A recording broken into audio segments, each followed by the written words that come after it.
السلام علیکم ورحمت الله. دغه ساحه د حوزې 8 یا د 8مې ناحیې مربوط ده د 200 فامیلیو او لبجر ساحه دې ته وایي. نو د دې ساحې وضعیت ډېر خراب دی. دا کثافات دي چې دغه لښتۍ مکمل تر هغه سرو پورې ټول مکمل کثافات نیولی، او دغه هم د رفت آمد لاره دلته وګورئ چې په څه وضعیت ده، او دغه هم دې خوا د دغې لښتي ساحه ده. نو په ډېر بد حالت کې قرار لري.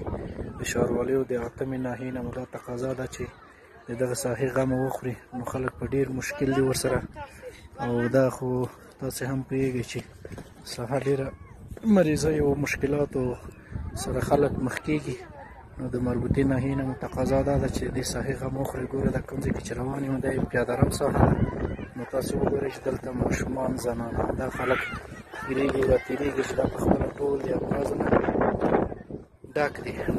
نو د ښاروالۍ د مربوطې ناحیې ته نه مو دا هیله ده چې دې ساحې ته خاصه توجه وکړي، تر څو دا خلک د دې بویو د دې کثافاتو نه بېغمه شي. السلام علیکم ورحمت الله.